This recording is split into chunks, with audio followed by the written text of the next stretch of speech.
Assalamualaikum, halo. Mungkin sudah banyak dari kita yang mendengar bagaimana kisah ketegasan Khalifah Umar kepada para pejabatnya.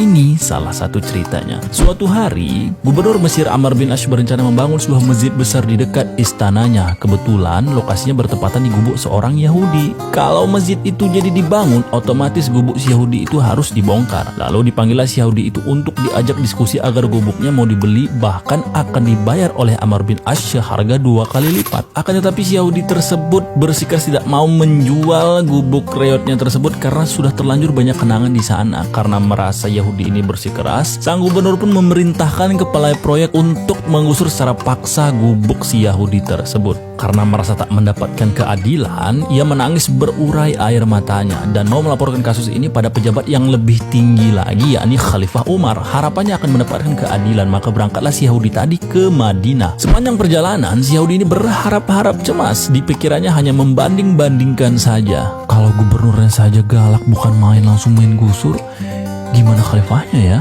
Apa mungkin lebih galak? Singkat cerita, tibalah si Yahudi tadi di Madinah. Kebetulan langsung bertemu dengan seseorang yang pakaian lusuh sedang tidur-tiduran di bawah pohon kurma. Tak pikir panjang, si Yahudi menghampiri dan bertanya, "Bapak tahu di mana Khalifah Umar bin Khattab?" "Ya, saya tahu." "Di mana, Pak?" "Ini, di atas lumpur." "Yang betul lah, Pak. Masa iya istana Khalifah di atas lumpur?" "Ada-ada aja Bapak ini. Lagian di sekitar sini nggak ada. Aku lihat ada pengawalan, Pak." Khalifah Umar tidak butuh pengawalan khusus karena pengawalnya adalah janda-janda tua dan orang-orang susah. Si Yahudi tadi malah makin bingung. Dia pikir, ini bener aja nggak sih bapak ini sakit apa gimana? Pikirnya kayak gitu. Lalu Yahudi tadi balik bertanya, "Jadi di mana Pak Khalifahnya?" "Ini dia di depan Tuan sekarang." "Mak, yang betul aja ini," pikir si Yahudi. Seketika si Yahudi tadi gemetar dan berkeringat. Dia tidak menyangka bahwa di depannya adalah seorang kepala negara yang ia cari. "Jadi Tuan ada keperluan apa?" Yahudi itu bercerita panjang lebar tentang kelakuan Gubernur Ammar bin Ash yang akan menggusur gubuk reotnya di Mesir. Setelah mendengarkan cerita yang panjang lebar, Sayyidina Umar langsung menyuruh Yahudi tadi mengambil sepotong tulang unta dari tempat sampah yang tak jauh dari tempat mereka bicara, lalu digores lurus olehnya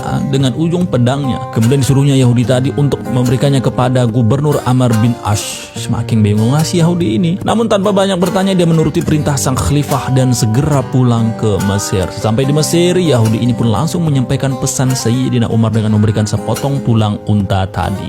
Gubernur Ammar bin Ash yang melihat itu tiba-tiba langsung berkeringat dan bergetar badannya. Dia langsung menyuruh kepala proyek untuk membatalkan penggusuran gubuk Yahudi tadi. "Loh Pak, ada apa Pak? Kok nggak jadi gusur gubuk saya?" tanya si Yahudi. "Tulang ini adalah pesan dari Khalifah, dan melalui tulang ini seolah-olah dia berkata, 'Wahai Gubernur Ammar bin Ash, luar biasa keterlaluan kau ya. Ingat, suatu saat kau akan sama seperti tulang belulang yang dipegang oleh Yahudi ini. Maka dari itu, selagi kau masih berkuasa dan masih hidup, maka janganlah berbuat sesuka hati. Luruslah, adillah sebagaimana lurusnya bekas goresan pedangku di tulang unta ini. Dan kalau kau masih belok-belok juga, aku nanti yang meluruskan menggunakan pedangku." Begitu kata Sayyidina Umar. Yahudi yang mendengar isi pesan dari tulang tadi pun langsung tertegun. Singkat cerita, setelah melihat keadilan dicontohkan oleh Sayyidina Umar tersebut, akhirnya Yahudi itu menghibahkan gubuknya secara gratis dan dia pun bersyahadat. Masya Allah, Sayyidina Umar nih bos, semoga Allah merahmatinya. Ada lagi nggak cerita para sahabat yang kalian suka? Rek aja di komentar ya. Insya Allah 1, 2, 3, 4 video lagi aku akan bahas. Dan kalau kalian suka dengan kisah sahabat, follow aku di sini ya. Oh ya, jangan lupa salin link agar pahalanya mengalir ke banyak orang. Terima kasih.